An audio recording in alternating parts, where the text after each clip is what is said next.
My friend and I chose to work together to bring you true horror stories. If you're not afraid, subscribe.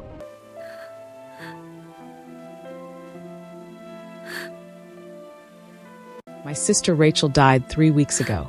Car accident. She was 24. I'm 27. The funeral was yesterday. It was small. Just family and a few friends. Mom cried the whole time. Dad stood there like a statue, not saying anything. I didn't cry. I couldn't. It didn't feel real. Rachel and I weren't super close.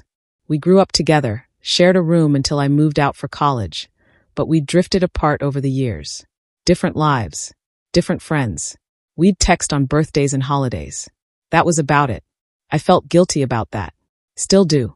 After the funeral, Mom asked me to clean out Rachel's apartment. She couldn't do it herself. Too painful. Dad offered, but Mom said no. She said I should do it because Rachel would want me to have first pick of her stuff. I didn't want any of her stuff. I just wanted her back, so I could tell her I was sorry for being a shitty sister. Rachel's apartment was in an older building downtown. 3rd floor. No elevator. I had to climb the stairs carrying empty boxes. The landlord met me there. Nice older guy named Carl. He gave me the keys and said to take my time. She was a good tenant, he said. Quiet. Always paid on time. I'm real sorry about what happened.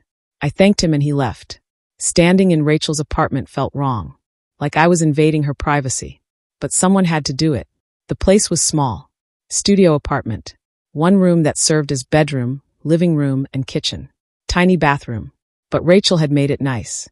Plants everywhere. String lights. Photos on the walls. I started with her clothes. Folding them. Putting them in boxes for donation. I kept one of her hoodies. It still smelled like her perfume. Then I moved to her desk. That's where I found the diary. It was underneath a stack of bills and junk mail. Black leather cover. No lock. Just a simple notebook, really. I knew I shouldn't read it. Diaries are private. But Rachel was dead. What did privacy matter now? I opened it. The first entry was from 4 years ago. Right after she'd graduated college. New apartment, new job, new life. I'm scared but excited. This is my chance to figure out who I am. I smiled. That sounded like Rachel. Always optimistic. I flipped through. Most entries were normal stuff. Work complaints. Friend drama. A guy she dated for a few months who turned out to be a jerk. Then I got to the last few pages. The entries got weird. I keep hearing scratching in the walls. Probably just mice. I should tell Carl. The scratching is getting louder. It's always at night. Always around 3 a.m. I saw something in the corner of my room last night. A shadow. But when I turned on the light, nothing was there. I think something is in here with me. I can feel it watching me. The last entry was dated 3 weeks ago. The day before she died. I know what it is now. I know what it wants. I should have left when I had the chance. If you're reading this, I'm sorry. It's too late for me. But maybe you can. The entry stopped mid-sentence. My hands were shaking. I flipped the page, and my blood ran cold. There was a new entry, written in Rachel's handwriting, dated yesterday, the day of her funeral. It said, "You shouldn't have come here." I dropped the diary like it burned me. My heart was pounding. My mouth was dry. This wasn't possible. Rachel was dead. I saw her in the casket. I watched them lower her into the ground. Someone was messing with me. Had to be. Someone found the diary, knew about her death, and decided to play a sick joke. But who? Who would do that? I picked up the diary again. Looked closely at the handwriting. It was perfect. Exactly like Rachel's loopy, slanted script. Every letter identical to the entries from years ago. No one could fake handwriting that perfectly. Unless. No. I wasn't going to think about that. I needed to get out of there. Pack up the rest of her stuff another day. Leave. Right now. But as I reached for my phone, I heard it. Scratching. In the walls. The scratching was coming from the wall behind Rachel's bed. Slow. Deliberate. Like fingernails dragging across wood. I stood frozen, holding the diary, listening. Scratch. Scratch. Scratch. Then it stopped. Silence. I waited. 30 seconds. A minute. Nothing. "It's just mice," I said out loud. My voice sounded small in the empty apartment. Or pipes. Old buildings make noise. I was trying to convince myself. I set the diary down on the desk and walked over to the wall. Put my ear against it. Listened. Nothing. See, just the building settling. Rachel probably heard the same sounds and let her imagination run wild. She always was a little paranoid. I turned to go back to packing. That's when I saw the words on the wall. They were scratched into the paint near the baseboard. Small. Easy to miss if you weren't looking. Help me. The letters were rough, jagged. Like someone had carved them with their fingernails. My stomach dropped. I knelt down. Touched the scratches. They were deep. Fresh looking. How had I not noticed them before? I stood up quickly. Too quickly. Got dizzy for a second. I needed to leave. Right now. I grabbed my keys, my phone, headed for the door. And the door wouldn't open. The deadbolt was locked. But I hadn't locked it. I never locked it. Carl had unlocked it when he let me in, and I hadn't touched it since. I tried the knob. Nothing. I unlocked the deadbolt. Tried again. Still wouldn't budge. Like something was holding it shut from the other side. This isn't funny. I shouted. Let me out. No answer. I pulled harder. Yanked on the knob with both hands. The door didn't move. My phone. I'd call 911. Tell them I was trapped. They'd send someone. I pulled out my phone. No signal. That didn't make sense. I had full bars when I walked in. I walked to the window. Tried to open it. Locked. The window had been painted shut. Probably years ago. I was trapped. Okay, I said out loud. Okay. Think. There has to be a logical explanation. The door was stuck. Old building. Warped frame. The lock was probably just jammed. The phone had no signal. Dead zone. Happens sometimes. The scratching was mice or pipes. The diary entry was. I didn't know. But there had to be an explanation. And the words on the wall. Rachel scratched them. Before she died. When she was scared and alone and hearing things in the walls. That made sense. It all made sense if I just stayed calm. I sat down on Rachel's bed. Took deep breaths. In. Out. In. Out. I would wait. Eventually the landlord would come back. Or someone would call me and realize I wasn't answering. Mom and Dad knew I was here. They'd send someone. I just had to wait. I looked at my phone. 4:47 p.m. The sun was still up. Light coming through the windows. I'd be fine. Nothing bad happens in daylight. I picked up the diary again. Read through more entries. Normal stuff. It calmed me down. Rachel complaining about her coworker. Rachel excited about a concert. Rachel worried about money. Regular life things. I got lost in reading. Time passed. When I looked up again, it was dark outside. My phone said 11:23 p.m. I'd been reading for almost 7 hours. The apartment was pitch black except for the streetlight coming through the window. I hadn't turned on any lights. And I wasn't alone anymore. There was someone sitting in the corner of the room. A shadow. Human-shaped. Completely still. Watching me. I couldn't move. Couldn't breathe. The shadow didn't move either. We stayed like that. Me on the bed. It in the corner. Then my phone buzzed. I looked down. Text message. From Rachel's number. It said, I tried to warn you. When I looked up, the shadow was gone. But the scratching in the walls had started again. Louder this time. Closer. And it wasn't coming from the walls anymore. It was coming from under the bed. I didn't move. Couldn't move. The scratching under the bed was slow and rhythmic. Not like an animal. More like someone dragging their nails deliberately across the floor. Scratch. Scratch. Scratch. Pause. Scratch. Scratch. Scratch. My phone buzzed again. Another text from Rachel's number. Don't look. But I had to look. I leaned over slowly. Pointed my phone's flashlight down. The light showed dust. Shadows. And nothing. There was nothing under the bed. But the scratching continued. I sat back up. My whole body was shaking. This wasn't real. It couldn't be real. I was having some kind of breakdown. Grief does weird things to people. I'd read about that. Hallucinations. Paranoia. That's all this was. I stood up from the bed. Walked to the wall. Flipped the light switch. Nothing happened. Power was out.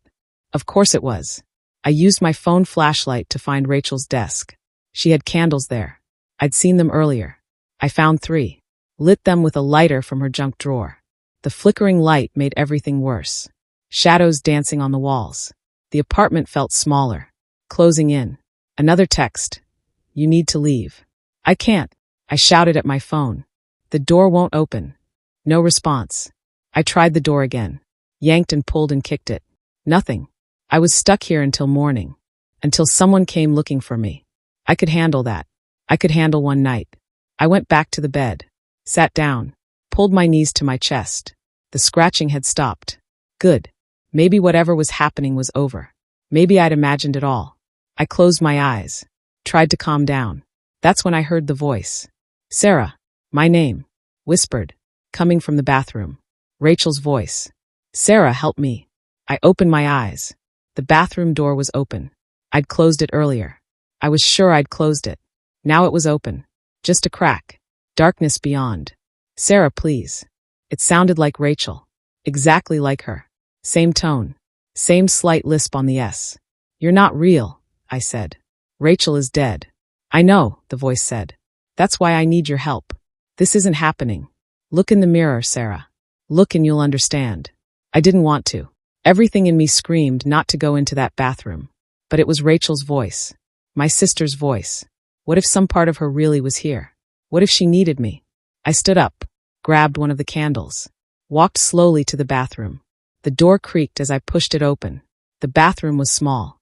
Toilet, sink, shower with a curtain, and a mirror above the sink. I held up the candle, looked at my reflection. I looked terrible. Eyes red, face pale, hair a mess, but otherwise normal. I don't understand, I said. What am I supposed to see? Look closer. I leaned in. That's when I saw it. Behind me in the mirror. In the shower. The curtain was open. And Rachel was standing there. Not alive Rachel. Not healthy Rachel. Dead Rachel. Pale. Bloodied. Eyes empty. Staring right at me. I spun around. The curtain was closed. I looked back at the mirror. Rachel was still there. Still staring. She raised one hand. Pointed at something behind me. I turned again. Still nothing. Mirror Rachel pointed again. More insistent. She wasn't pointing at the shower. She was pointing at the wall. At the spot where I'd seen the scratched words. I left the bathroom. Went to the wall. Knelt down. The words were still there. Help me. But in the candlelight, I saw something else. More words. Smaller. Scratched underneath. It's in the walls. It takes people. It took me. It wants you next. Get out before 3 a.m. I checked my phone. 2:47 a.m. 13 minutes. I had 13 minutes to get out of this apartment. But the door was still locked. The windows were painted shut. And from somewhere in the walls, I heard something moving. Something big. Getting closer. I ran to the door. Pulled with everything I had. It didn't move. Help! I screamed. Somebody help me. No response. The building was silent. 2:51 a.m. 9 minutes. The sounds in the walls were getting louder. Not scratching anymore. Something heavier. Like something dragging itself through the spaces between the walls. Moving toward me. I looked around frantically. There had to be another way out. The window. I could break it. I grabbed Rachel's desk chair. Swung it at the window as hard as I could. The chair bounced off. The window didn't even crack. I tried again. Same result. The glass wasn't breaking. That wasn't normal. Windows don't work like that. 2:54 a.m. 6 minutes. My phone buzzed. Rachel's number. The closet. I looked at the closet door. I'd checked it earlier when I was packing. Just clothes and shoes. Nothing special. Behind the back wall. There's a crawl space. It leads to the building's old service tunnel. You can get out. How did Rachel know that? She'd never mentioned it. But I didn't have time to question it. I ran to the closet. Shoved aside the hanging clothes. There was a back panel. Plywood. Loose. I pulled it. It came away easily. Behind it was darkness. A small opening. Maybe 2 feet wide. I grabbed my phone. Turned on the flashlight. Shined it into the hole. A narrow crawl space. Brick walls. Pipes running along the ceiling. And scratches. Hundreds of scratches covering every surface. Like someone had been clawing their way through. 2:57 a.m. 3 minutes. The sounds in the walls were right behind me now. In the wall next to the closet. I heard breathing. Heavy. Wet. I didn't look back. I climbed into the crawl space.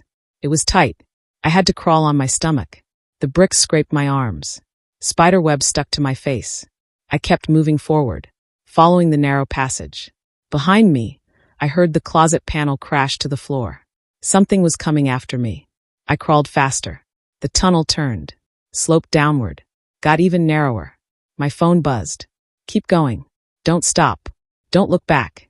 2:59 a.m. 1 minute. The tunnel opened into a larger space. I pulled myself through. I was in some kind of basement. Old. Abandoned. Graffiti on the walls. Broken furniture. There was a door. Metal. With a push bar. I ran to it. Hit the bar. It opened. I stumbled out into an alley behind the building. Fresh air. Street lights. Freedom. I checked my phone. 3 a.m. I made it. I turned to look back at the door. It had closed behind me. When I tried the handle, it was locked. From inside the building, I heard a sound. A scream. High-pitched. Agonized. It lasted 5 seconds. Then silence. I went straight to my car. Drove to my apartment. Locked every door and window. Didn't sleep. The next morning, I called the landlord. Told him I couldn't finish cleaning out Rachel's apartment. He said he understood. He'd take care of it. I asked him if he knew about the crawl space in the closet. Crawl space, he said. There's no crawl space in that building. What are you talking about? I tried to explain. He said I must be confused. Must have imagined it. Grief does strange things. I hung up. Looked at my phone. All the texts from Rachel's number were gone. The diary was still in my car. I'd grabbed it without thinking when I ran. I opened it to the last page. The entry that said, "You shouldn't have come here," was gone. In its place was a new entry. Rachel's handwriting. It said, "Thank you for freeing me. I'm sorry I couldn't warn you sooner. It kept me trapped there even after I died. But you broke its hold when you escaped. I'm at peace now. I love you, Sarah. I forgive you for everything. Please forgive yourself. P.S. Don't go back to that building. Ever. It's still hungry." I closed the diary. Started crying. Finally crying. For Rachel. For myself. For everything. I never went back to that building. And 3 months later, I heard it burn down. No cause was ever found. 12 apartments. All empty. Everyone had moved out over the past month. Said they heard things in the walls. It's been 6 months since that night. I'm in therapy now. Twice a week. My therapist thinks I had a psychotic break triggered by grief. She says the mind does powerful things when we're traumatized. Maybe she's right. Maybe I imagined everything. The scratching. The texts. Mirror Rachel. The thing in the walls. Maybe the crawl space was always there and the landlord just didn't know about it.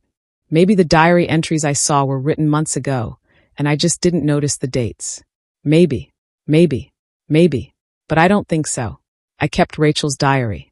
Read it cover to cover a dozen times. That last entry is still there. Thank you for freeing me. But now there are more entries after it. They appear every few weeks. Always in Rachel's handwriting.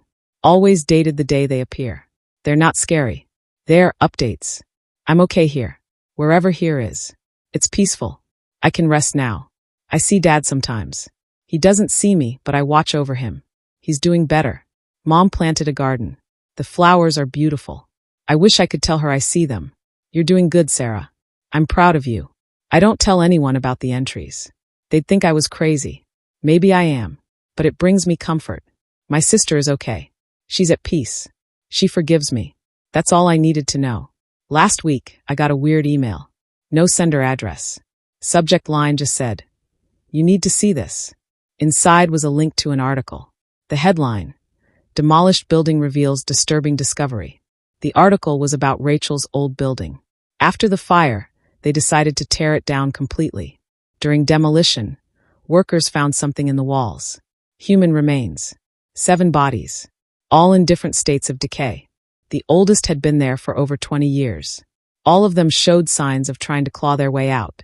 Police were investigating, trying to identify the victims, trying to figure out what happened. But they had no leads. The bodies had been hidden in a space that shouldn't exist. A gap between the original building structure and a newer wall that had been added at some point. Someone, or something, had been putting people in there, trapping them. The article included photos of the demolition. One photo showed the wall where they'd found the bodies, covered in scratches. And words. Hundreds of messages scratched into every surface.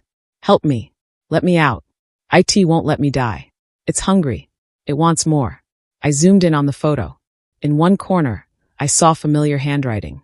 Rachel's handwriting. "Tell Sarah I'm sorry. Tell her to run." I haven't slept well since seeing that article. Because if Rachel left that message in the wall, and her body was found in the wall. How did she text me that night? How did she write in the diary after she died? How is she still writing in it now? Was what I saw that night really Rachel's spirit? Or was it something else wearing her voice? Something that wanted me to think I'd saved her? I don't have answers. All I know is that every few weeks, a new entry appears in the diary. And last night, the latest one said something different. Something that made my blood run cold. Sarah, I need to tell you something important. I'm not sure how much time I have. The thing in the walls, it's not gone. It moved. It's in a new building now. And I think it knows where you live. Check your walls. I haven't checked yet. I'm too afraid. But I hear it sometimes. Late at night. Scratching. So here's my question to all of you. What should I do? Should I check the walls? Should I move? Should I go to the police with Rachel's diary? And if you've ever heard scratching in your walls, maybe pay attention to it. Maybe it's not just mice. If this story scared you, please hit that subscribe button. I'll update you if anything else happens. Though honestly, I'm hoping nothing else does.